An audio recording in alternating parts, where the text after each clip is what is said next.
하나님 말씀은 창세기 44장 1절부터 13절 말씀입니다. 9절부터 13절 말씀을 합독하고요. 창세기 44장 1절부터 13절 말씀을 보겠습니다. 우리 시간 9절부터 13절 말씀 합독하겠습니다. 당신의 종들 중 누구에게서 발견되든지 그는 죽을 것이요 우리는 내 주의 종들이 되리이다. 그가 이르되 그러면 너희의 말과 같이 하리라. 그것이 누구에게서든지 발견되면 그는 내게 종이 될 것이요 너희는 죄가 없으리라. 그들이 각각 자기 급히 자루를 땅에 내려놓고 자루를 각기 푸니 그가 나이 많은 자에게서부터 시작하여 나이 적은 자에게까지 조사하매 그 잔이 베냐민의 자루에서 발견된지라. 그들이 옷을 찢고 각기 짐을 나귀에 싣고 성으로 돌아가니라. 자, 오늘 보게 될 창세기 44장 1절부터 13절은요. 안심하고 이제 우리가 해결됐다. 이제 다 가족을 데리고 이제는 아버지가 있는 곳으로 갈 수 있겠다 생각하고 정말 집으로 가던 그 형제들에게 요셉은 자신의 은잔을 베냐민의 자루에 넣어 그 위기에 빠뜨리고요. 그리고 형들의 반응을 시험하는 내용이 나옵니다. 형들은 애굽의 총리 집에서 후한 대접을 받고 안전하게 양식을 구입해서 가나안 땅으로 갈 것이라는 그런 생각에 젖어 있었습니다. 그리고 아무 의심이 없었죠. 아마 요셉은 그렇게 요구했을 겁니다. 만약에 막 강하게 했었으면 막 자루를 뒤지든지 뭘 했을까 하겠습니까? 근데 뭐 그냥 진짜 요셉 그 애굽 총리가 안 그랬구나 막 이렇게 하면서 마음 편하게 그냥 든든하게 인사하고 이제 성읍에서 멀리 가려고 하는 그때에 이제 요셉의 청지기에게 붙잡혀서 다시 요셉 앞으로 영문도 모르고 온 거죠. 사실은 영문 모르는 게 아니라 자기 그 자루 속에 특히 베냐민의 자루 속에 뭐가 나왔습니까? 은잔이 나옴으로 말미암아 죽었구나, 큰일 났구나라는 생각을 가지게 된 겁니다. 뭐 억울하기도 하고 막막하기도 하겠죠. 요셉의 형들은 요셉이 그 아는 과거의 그런 형들이 아니었습니다. 요셉을 노예로 판 후에 아마 좀 후회하고 좀 이렇게 바뀐 모습들을 가지고 있었다라고 보면 될 것 같습니다. 어쨌든 그렇지만 이런 시간들을 통하여 다시 한번 자신들이 요셉을 팔았던 그 일이 얼마나 잘못되었고 그때의 그 아픔과 그때의 그 두려움이 어땠는지를 이렇게 진짜 몸소 체험하는 그런 시간이 되었다라고 보시면 되겠습니다. 자, 우리가 한번 안의 내용을 보면서 보겠습니다. 우리 1절부터 3절인데요. 요셉의 청지기는 보니까 요셉의 진짜 신복입니다. 무엇을 지시하든지 뭐 그대로 합니다. 이런 청지기가 한 명 있으면 참 좋겠습니다. 이게 이제 인력이겠죠. 우리 또 누구 밑에 있으면 이 정도로 딱 충성되게 일을 하는 사람이 되어야 되지 않겠나 싶습니다. 자, 요셉은 양식을 각자의 자루에 운반할 수 있을 만큼 가득 채우게 하고요. 그리고 각자의 돈도 다시 그 자루에 넣도록 합니다. 여기까지는 뭐 그 청지기가 이해할 수 있어요. 뭐 당연히. 그런데 그 다음에 이제 뭐냐? 이해 안 되는 게 나와요. 사실은 분명히 지혜롭고 현명하고 인자한 주인 요셉의 명령이니까 그렇게 할 수 있는데 자신이 사용하던 은잔을 의도적으로 그 소년이었던 베냐민, 그 베냐민의 그 청년 자루에다가 아기에다가 넣으라고 하는 이것은요. 조금 이해하기 어렵습니다. 돈도 집어넣는 건 이해되지만 그것을 집어넣는 것은 지금 모함인데 어쨌든 그래서 이제 뭡니까? 이게 넣어서 아침이 밝을 때에 사람들과 함께 나귀를 이제 보냈습니다. 제가 청지기였다면 의아스러울 수도 있었겠죠. 그런데 청지기는 아무 의문도 품지 않고 요셉이 시키는 일에 충성을 다합니다. 이거는 우리가 만약에 악한 것을 시키는 주인의 그 명령에 뭐 충성을 다해라 이 말은 아닙니다. 그렇죠, 그죠? 그건 당연히 하면 안 되죠. 악을 행하는데 특히 공무원들이 그런 일이 많았잖아요. 정권에 따라서 하지 말아야 되는 일들을 하게 되므로 나중에는 결국은 잡혀가고 또 잡혀가는 일들이 계속 지금 반복되고 있는 게, 아니 이걸 안 하면은 잘릴 것 같고 하면은 위기인데 어쩔 수 없이 뭐 되겠지, 그냥 되겠지라고 생각하고 하지 않습니까? 근데 저는 이 정직이가 이거 나쁜 짓인데 그래도 해야 되나 이런 생각을 가지고 하지 않았다고 생각됩니다. 자신이 몇 년 동안 지켜봤던 자신의 주인 요셉이 어떤 사람인지를 알았기 때문에 그분의 신실함을 믿고 뭐 했습니까? 이것을 그대로 따랐다고, 그게 순종했다고 생각됩니다. 악한데도 주인이 시키니까 했다, 이것보다는 지금까지 이 나라를 다스리는데 가장 공정하게 했던 요셉을 봤다고 저는 생각합니다. 그래서 이것을 아무런 의심 없이 하지 않았나 생각됩니다. 우리도 우리가 모시는 상사에 대해서, 오너에 대해서 어떤 분인지를 보고 정말 그분에 대한 신뢰가 있다면 충성을 다해야 될 필요가 있지 않겠습니까? 그렇죠? 자, 44절부터 그 4절부터 이제 9절까지를 보겠습니다. 요셉의 지시사항은 한마디로 모함이었습니다.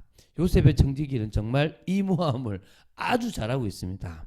요셉의 형들이 요셉에서 나가 멀리 가기 전에 뒤를 따라가서 호통을 치는 것입니다. 탁탁 붙잡고 스톱! 했겠죠. 너희가 어찌하여 선을 악으로 갚느냐? 이것은 내 주인이 가지고 마시면 늘 점치는 데에 쓰는 것이 아니냐? 너희가 이같이 하니 악하도다! 라고 하는 겁니다. 그러니까 지금 정직이가 완전 진짜 제대로 연기를 하고 있잖아요. 지금 자기가 집어넣어 놓고 지금 너희들은 악하다. 어떻게 주인의 은자를 가지고 가냐 이거잖아요. 그러니까 당연히 지금 요셉의 형들은 지금 아주 지금 뭐 당황스럽고요. 전혀 무슨 일인지 영문도 모르는 겁니다. 자, 그래서 이제 요셉의 형들은 부인을 합니다. 내 주여 어찌 이렇게 말씀하시나이까? 당신의 종들이 이런 결단코 아니하나이다. 우리 자루에 있던 돈도 우리가 가나안 땅에서부터 당신에게로 가져왔거늘 우리가 어찌 당신의 주인의 집에서 은금을 도둑질하리까? 아닙니다. 오해가 있는 것 같습니다. 라고 지금 아주 정중하게 지금 합니다. 왜? 좀 잘못하면 죽을 판이고 도둑으로 몰리면 사형 아니겠습니까? 그렇죠? 그것도 누굽니까?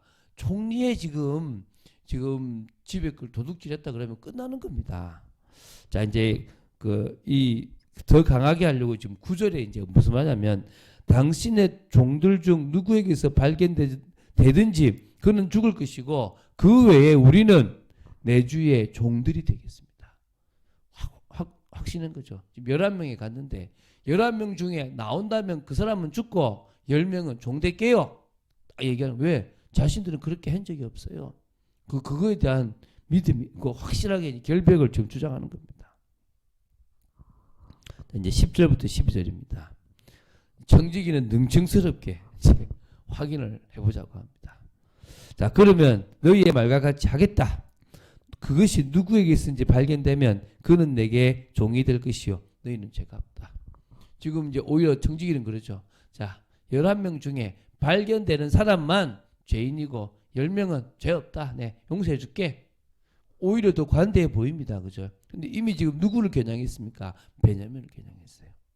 지금 이 베냐민을 어떻게 하는지를 요셉은 보고 싶었습니다.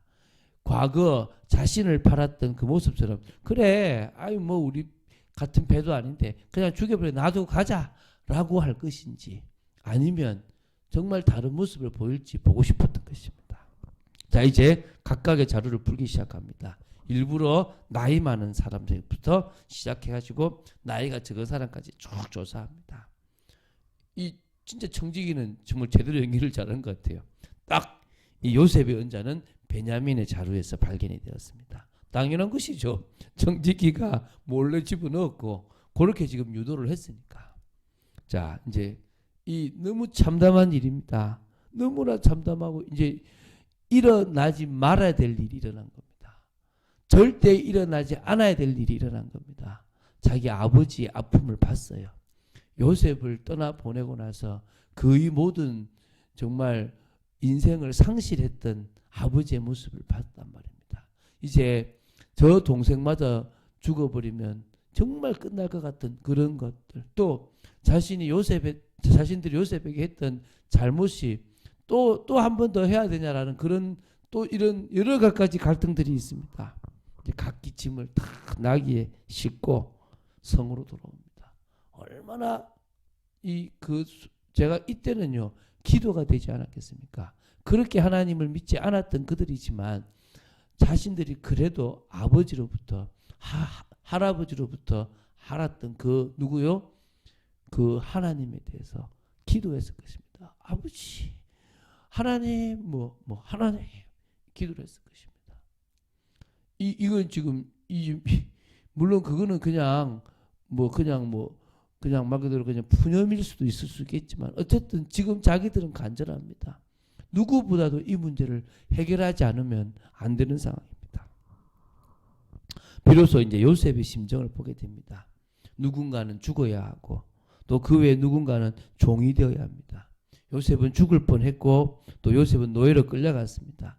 딱 그 심정, 동변상련이죠. 지금 그 심정을 알게 되는 것입니다. 아, 그때 정말 잘못했구나. 그때 내 동생 정말 힘들었겠구나. 막막했겠구나. 이런 심정들이 지금 이해가 되는 것입니다. 자신이 얼마나 큰 잘못을 했는가도 느껴야 되겠죠. 그죠? 우리가 하루하루 제대로 살아가는 게 중요해요. 여러분, 악한 사람이 끝까지 잘 되는 것처럼 보이고 여러분은 끝까지 손해보는 것처럼 보이죠? 아닙니다. 절대 그렇지 않습니다. 하나님은 역사의 수레바퀴, 심판의 수레바퀴를 돌리고 계십니다.